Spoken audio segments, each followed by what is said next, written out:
verdammt, wie soll ich nun meine Charaktere auf meine Truppenkarten hier aufteilen, beziehungsweise unter welchem Trupp soll ich die Bluffkarte legen und vielleicht den Gegner ein bisschen verwirren. Und noch wichtiger, um welche Gebiete will ich eigentlich kämpfen? Servus zusammen, heute möchte ich euch das Kampagnensystem von Freebooters Fate vorstellen und wie ihr dieses in den anderen Tabletop-Systemen ebenfalls verwenden könnt.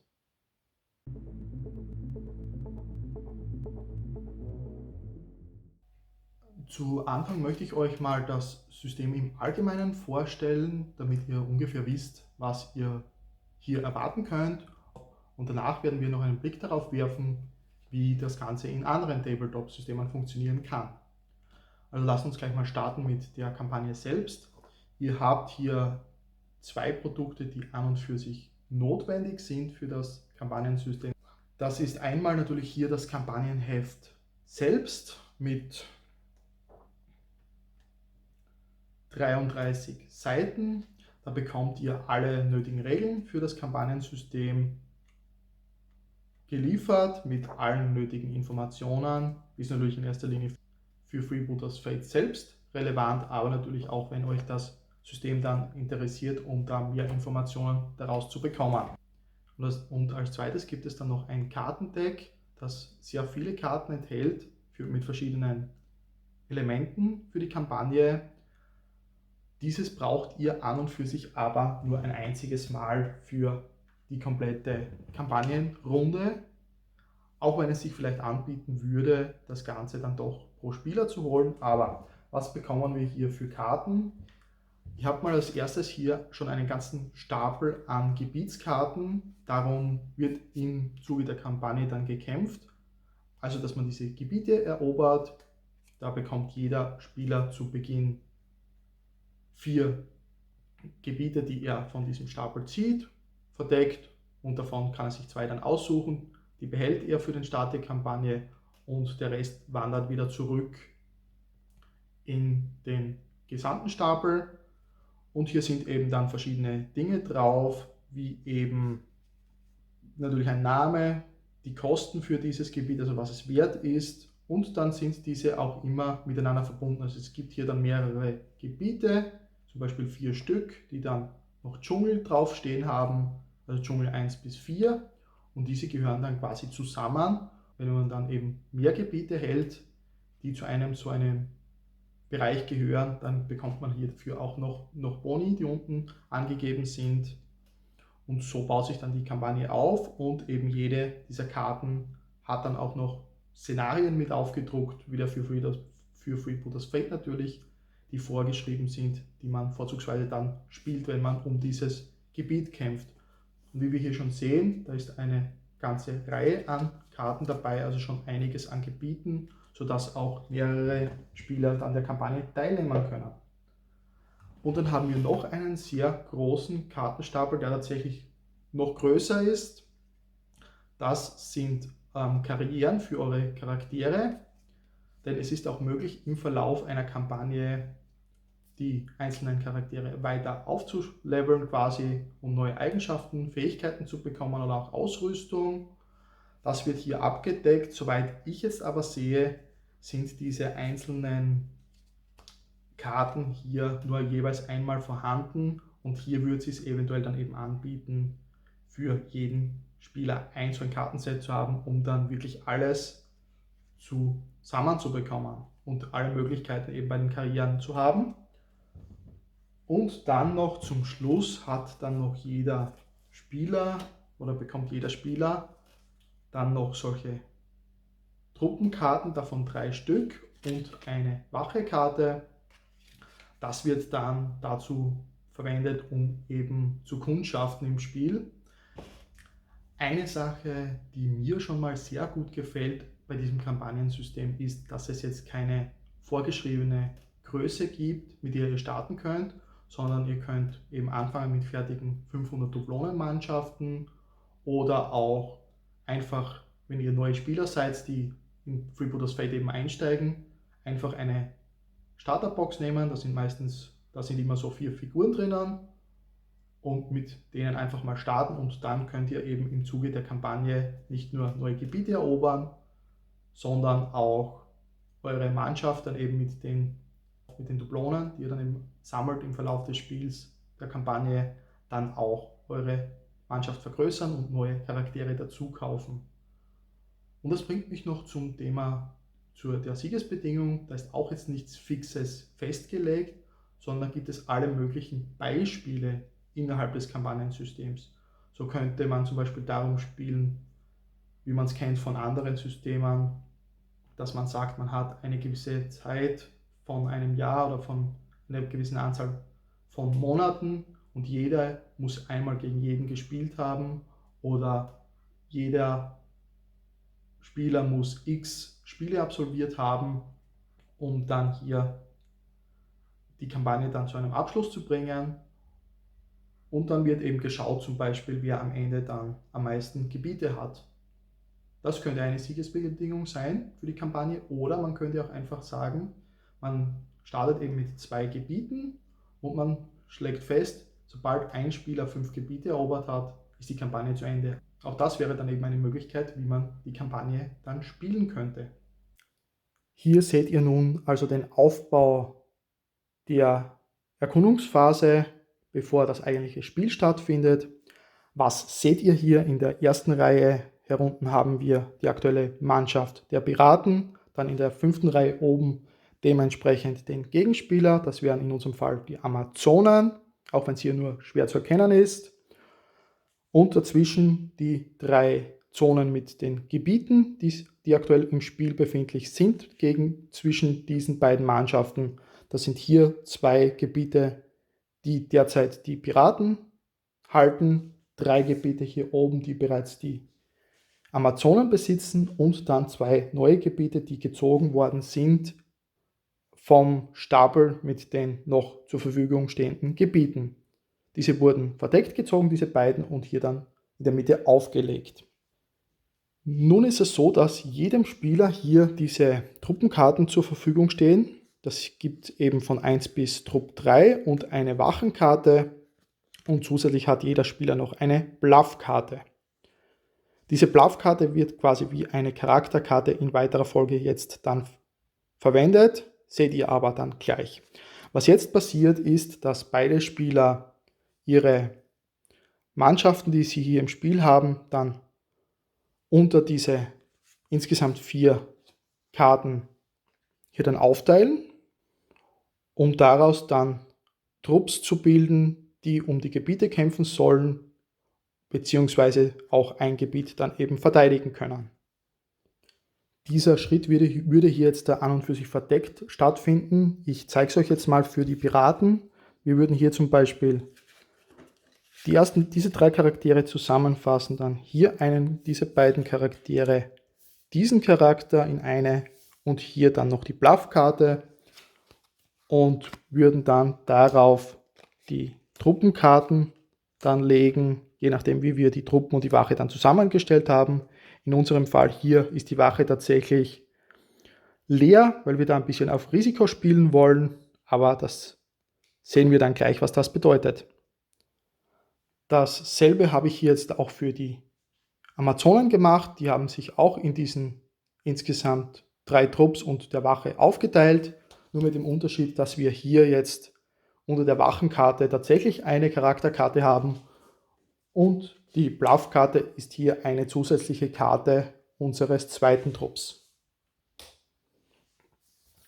Für die weitere Verteilung werde ich jetzt hier diese Karten, die groß nehmen, damit es besser zu sehen ist.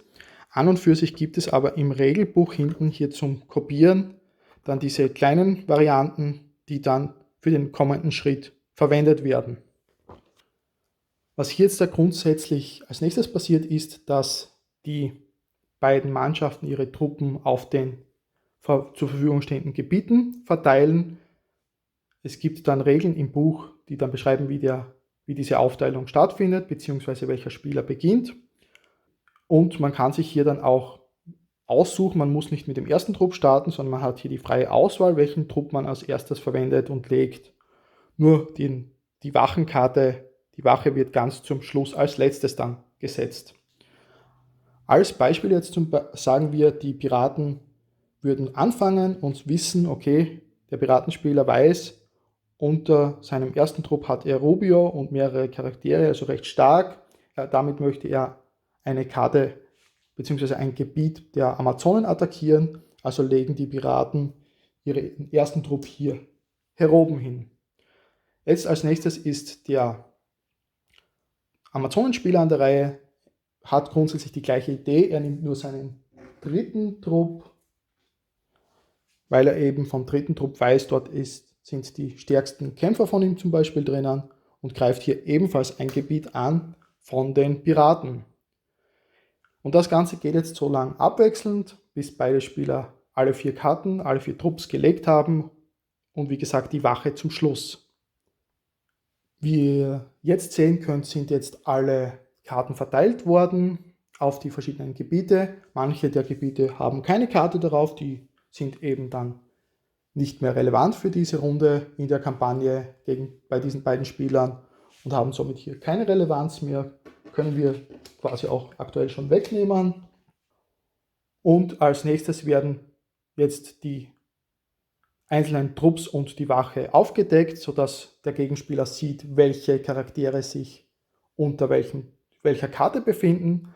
Daher gibt es auch die kleineren Marker, die dann hier darauf gelegt werden, um das Ganze anzuzeigen und eben nicht die großen Karten, so wie es ich gemacht habe. Und was jetzt eben passiert, ist ganz interessant, denn jetzt wird geschaut, auf welchem der Gebiete befinden sich insgesamt die höchsten Kosten an Dublonen, sprich an Ansehen. Und dort findet dann das eigentliche Spiel statt, also um dieses Gebiet wird dann gekämpft.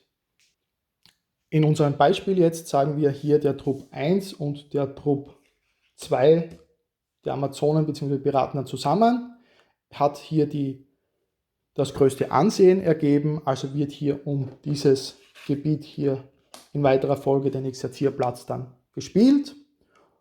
Das ist aber natürlich noch nicht alles, sondern wir haben hier jetzt natürlich noch andere Gebiete, auf denen ebenfalls sich Truppenkarten befinden. Und dazu gibt es jetzt auch noch etwas. Und zwar haben wir hier noch ein Gebiet. Bei den Piraten hatten wir hier die Wache gelegt. Da ist aber nur die Bluffkarte darunter gewesen. Das heißt, dieses Gebiet ist somit nicht verteidigt und die Amazonen bekommen dieses Gebiet, weil sie es attackiert haben mit einem ihrer Trupps, automatisch. Das heißt, dieses Gebiet hier der Piraten wechselt jetzt den Besitzer und geht zu den Amazonen über, beziehungsweise können sich die Amazonen jetzt entscheiden, wollen sie das Gebiet übernehmen und bekommen es dann als neues Gebiet oder wollen sie es nur plündern. In dem Fall würde das Gebiet dann bei den Piraten bleiben und dann dementsprechend nur geplündert werden. Das hat unterschiedliche Effekte im Spiel, aber diese beiden Möglichkeiten hier gibt es grundsätzlich.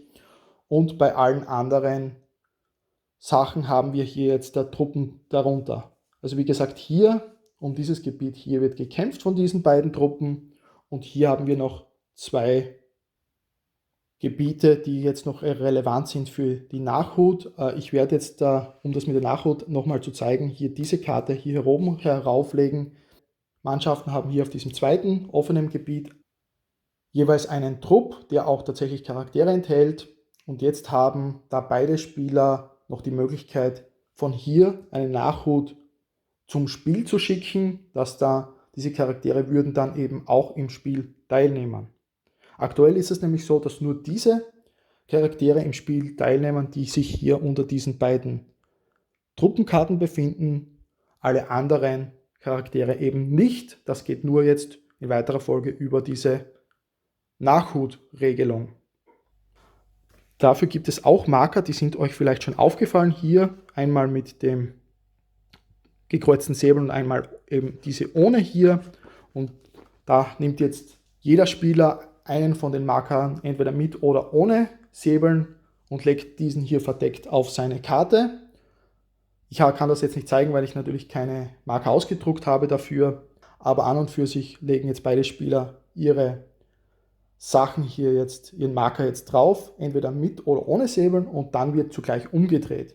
In unserem Beispiel hätten wir jetzt da gesagt, die Amazonen hier haben die Nachhut gebildet, also die gekreuzten Säbel hier ausgelegt, also würden sämtliche Truppen, das wäre in unserem Fall Trupp 3 hier, die Bluffkarte und dann die Charaktere, die hier noch darunter liegen, würden hier jetzt ebenfalls zum Exerzierplatz rüber wandern und ebenfalls am Spiel teilnehmen, wohingegen die Piraten hier ausgewählt hatten, dass sie den Trupp 3 dann eben nicht als Nachhut setzen wollen, und dementsprechend ist dieser Charakter oder alle Charaktere, die unter diesem Trupp wären, dann für dieses Spiel hier nicht mehr relevant. Das gleiche passiert hier jetzt auch für das letzte Gebiet, das wir hier oben haben bei den Amazonen. Für unser Beispiel beide Spieler dazu entschieden, dass sie keine Nachhut bilden wollen, aus welchen Gründen auch immer. Und das würde jetzt zu folgender Situation führen. Die Piraten mit ihrem ersten Trupp wären dann hier dann eben nicht in der Schlacht dabei, wobei es hier wahrscheinlich vernünftiger gewesen wäre, den ersten Trupp mit Rubio hier als Nachhut zu setzen. Und dann eben bei den Amazonen hier, die Wache hat sich auch dazu entschlossen, eben keine Nachhut zu bilden, sondern bleibt hier auf dem eigenen Gebiet. Das bedeutet, sie schiebt Wache, und dafür gibt es dann eben nochmal Rumpunkte für die Charaktere.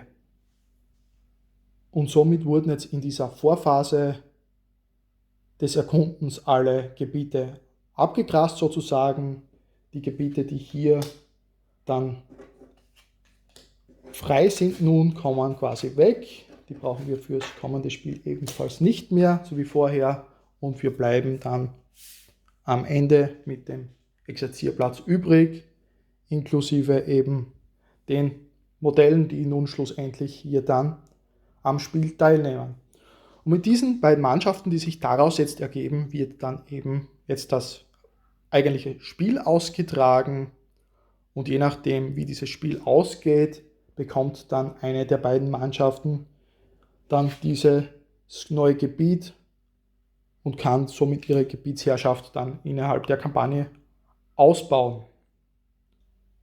Ich denke, ihr habt hier jetzt mal einen ganz guten Grobüberblick bekommen über das Kampagnensystem und wie das Ganze funktioniert, auch in Bezug auf recht offene Siegesbedingungen.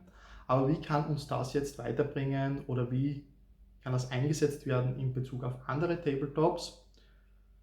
Ganz eigentlich einfach, grundsätzlich einfach die Idee übernehmen. Also es wäre dafür noch nicht mal nötig, sich hier das Kampagnenheft zu kaufen, um generell den Ablauf der Kampagne sich ansehen zu können, sondern es würde einfach das Konzept selbst schon mal ausreichen, dass man eben sagt, man hat hier, das finde ich schon mal interessant, eben keine fixen Armeegrößen, dass man sagt, keine Ahnung, zum Beispiel Warhammer 40k oder Age of Sigmar, man hat hier ein Kampagnensystem, wo immer die gleiche Punktgröße gespielt wird und nur um einzelne Gebiete, die vielleicht voneinander auch unabhängig sind, sondern man kann hier das Ganze so zum Beispiel dann verwenden und von Freebooters Fate eben dann übernehmen, dass man mit einer Standardgröße vielleicht startet von 500 Punkten, vielleicht auch von 1000 Punkten, und sich dann eben solche Gebietskarten, dann, wie wir sie hier gesehen haben, dann einfach macht.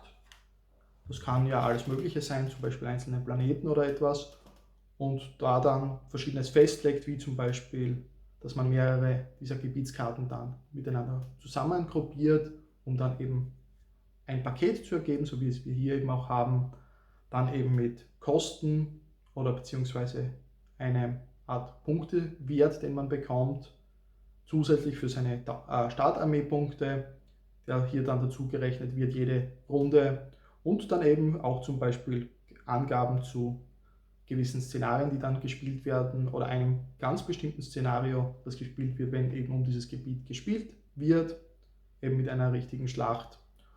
Und dann könnte man das Ganze auch noch kombinieren, eben mit, wenn man mehrere Gebiete eben hält, zu dem die zusammengehören, dann das Ganze noch mit einem Bonus versieht. Und so könnte man schon mal so etwas übernehmen und dabei komplett das Charaktersystem, also das Karrierensystem, außen vor lassen man könnte natürlich auch das übernehmen und sich dort auch etwas überlegen, wie man zum Beispiel diese Karrieren dann für sein jeweiliges Spielsystem einsetzen könnte oder sich eben selbst was überlegt. Wie schon gesagt, ich finde es eben deswegen interessant, weil man hier nicht immer die gleichen Größen hat, sondern man hat keine wirklich fixen Siegesbedingungen, sondern einiges an Vorschlägen, die man sich dann jeweils in der Kampagne vorher ausmachen sollte und kann dann auf das hinarbeiten und so dann auch variierte Spiele spielen, die mit der Zeit auch immer größere Armeelisten dann zulassen, sodass das Ganze immer größer wird und das Ganze zum Beispiel auch nutzen, um sich eine Armee aufzubauen. Zum Beispiel könnte man mit einer Starterbox beginnen, das mal so grob verwenden für die ersten Spiele und von dort aus dann eben immer weiter aufbauen, wenn man dann eben die Punktewerte aus den Spielergebnissen dann zur Verfügung hat, um weitere quasi Einheiten dazu zu kaufen, kann man das hier dann auf diese Art und Weise erweitern und so seine Armee kontinuierlich aufbauen. Und was mir hier dann auch sehr gut gefällt, eben bei diesem System, ist, dass man diese Truppenkarten, die wir uns ja vorhin angeschaut haben, hier dann hat und diese Wache und hier dann eben verdeckt seine Einheiten zusammenstellt. Das können zum Beispiel einzelne Truppen sein, bei 40k zum Beispiel, die da hier dann eben nicht einzelne Charaktere laut Charakterkarten wie bei Freebooters Fate sind, sondern eben die Einheiten, die dann hier dann truppenweise zusammengestellt werden unter diesen 4 Karten, inklusive der Verwendung der Bluffkarte zum Beispiel auch.